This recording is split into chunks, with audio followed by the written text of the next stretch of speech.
யாழ் சமையல் அன்பு உள்ளங்களுக்கு இனிய இந்நேர வணக்கம்.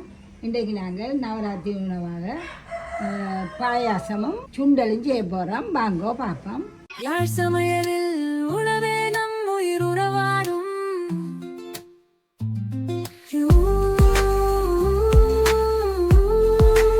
சப்பரிசி, சேமியா, நெய், சீனி, கஜு, ப்ளம்ஸ், ஏலக்காய், உப்பு முதலாண்டெல்லாம் வாங்க இப்படி செய்யணும்னு பார்ப்போம். இது ரெண்டையும் பறக்க போகிறோம். முந்திரியையும் ப்ளம்ஸையும் இதில் நெய்யை விடுறேன். அடுப்பு ஊற்றுறோம். மெல்லிய நெருப்பில் விட்டு வறுப்போம். இது அளவில்லை. நீங்கள் விரும்புகிற அளவு போடலாம். கொஞ்சம் இருந்தால் கொஞ்சம் போடலாம். கொஞ்சம் நிறைய கிளந்துச்சுன்னா புள்ளியல் தானே ஆண்டவனுக்கு படைச்சாலும் சாப்பிட்றது புள்ளியல் தானே. அப்போ கொஞ்சம் கூடவா புள்ளியலுக்காக போடுறோம். ரெண்டையும் ஒன்றாவே போட்டு வறுப்போம். ப்ளம்ஸையும் கஜுவையும் இதை பொன்னிறமாக வறுத்தெடுப்போம். முந்திரியெல்லாம் அப்படி கொஞ்சம் ஊதிக்கொண்டு வரும். பாருங்க, ப்ளம்ஸ் எல்லாம் நல்லா ஊதி வந்துட்டு வெளியே இறக்குவாங்க. இது உலக போடணும் இல்லை. நீங்கள் இருந்தால் பிள்ளைகளுக்கு கொடுக்குறதுக்கு போடலாம். இதுக்கெல்லாம் நெய் மிச்சம் கிடக்கு. அப்போ நாங்கள் இதை இதுவும் கட்டாயம் வண்டி இல்லை. நெய் இருக்கிறபடியாக வறுக்கிறேன். பாருங்க,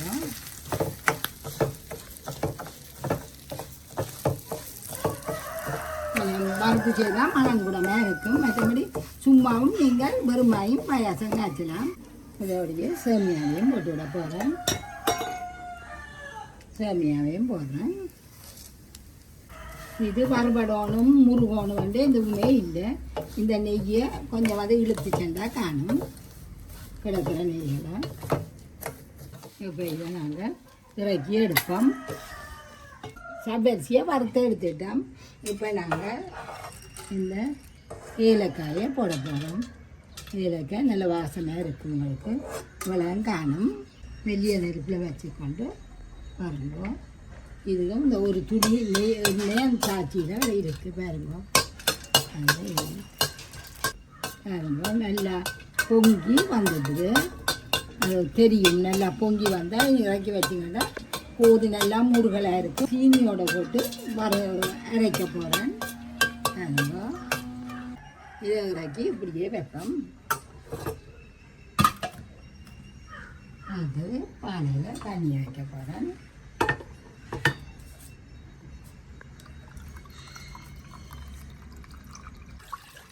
நல்ல தண்ணியாக வேணுமெண்டா கொஞ்சம் கூட தண்ணியாக விடலாம்.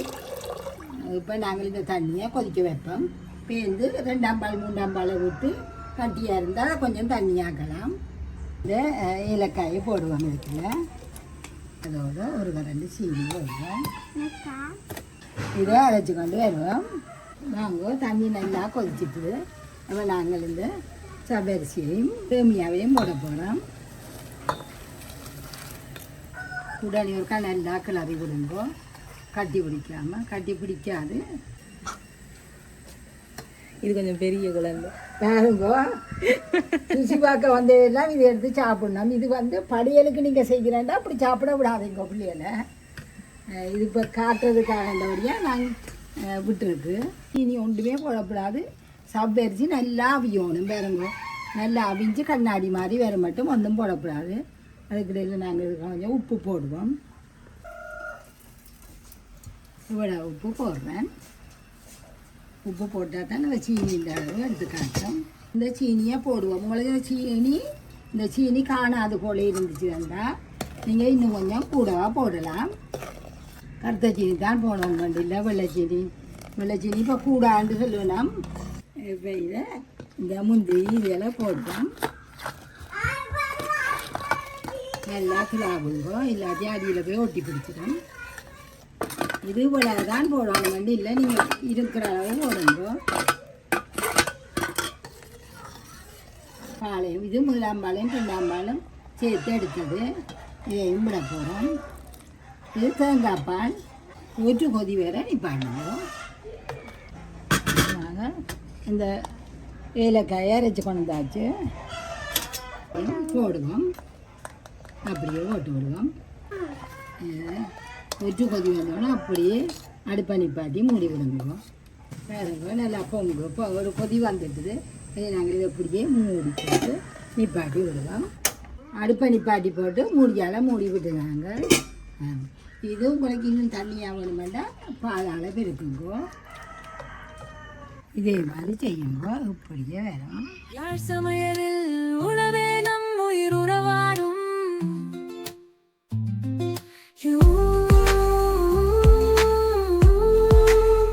வாங்க, நாங்கள் இப்போ அடுத்தது சுண்டல் செய்வோம். இந்த முறை வித்தியாசமாக கச்சானில் செய்ய போகிறோம்.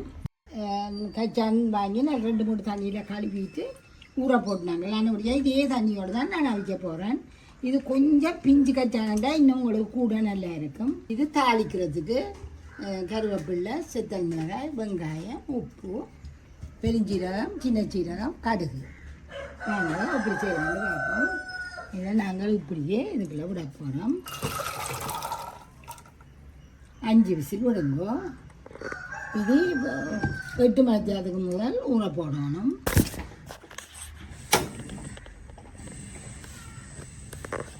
நாலு விசில் வந்துட்டுது. நாங்கள் இப்போ நல்ல மில்லியனை போண்டே விடுவோம். அடுத்த 5ஆவது விசில் வர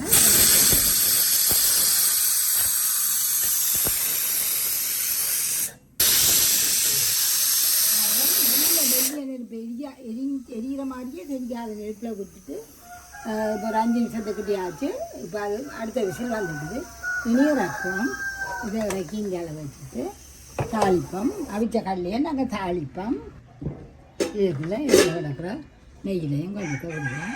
நான் இந்த கடலையை அவிக்கல இதில் இருந்த உப்பை போட்டேன். நான் உங்களுக்கு காட்டுப்படையில் அந்த இதுக்குள்ளே இருந்த கடுகாக போடுறேன். போட்டால் கருவேப்பில்லை,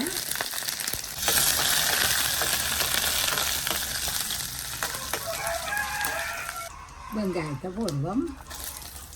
கொஞ்சம் பொன்முருகாக இருக்கும். இது தாளித்து கொண்டு போடுறாங்க. கடலையை துறப்போம். வாங்க,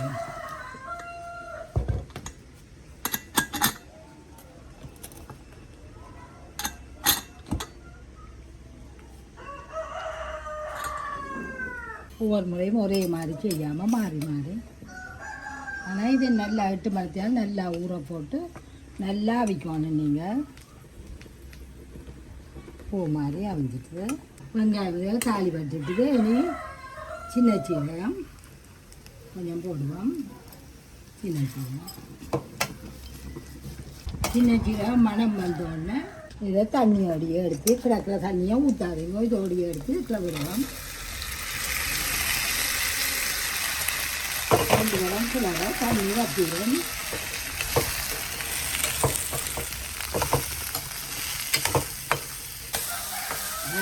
கிளறி போய் பார்த்தீங்கன்னா தெரியும் தண்ணி இருக்கோ இல்லையோ. வந்து இப்போ தண்ணி இல்லை, சொட்டும் இல்லை. நல்லா கிளறிட்டு மூடிட்டு நிப்பாட்டி விடுவோம். 5 நிமிஷத்தால் கிடப்போம். திறந்து பார்ப்போம்.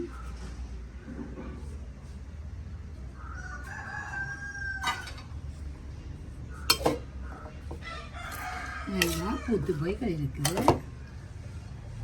இது கொஞ்சம் பிஞ்சு கச்சானண்டா கூட உங்களுக்கு பெரியாவி வரும். ஒவ்வொரு நாளைக்கும் ஒவ்வொரு வித்தியாசமாக அவிச்சு நாங்கள் படைக்கலாம்.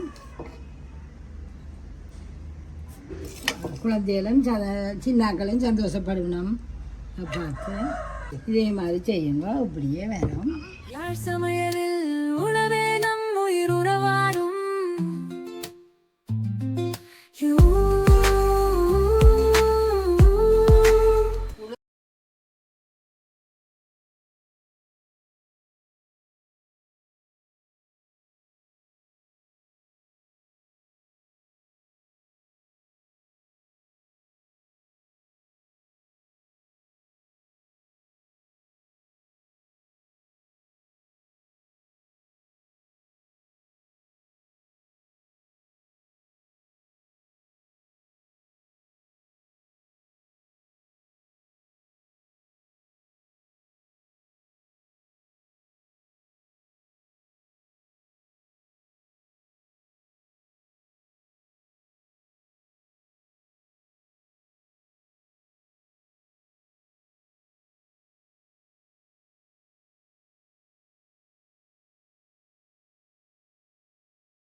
யாழ் சமையல் அடுப்படி நம் அன்பு இல்லம்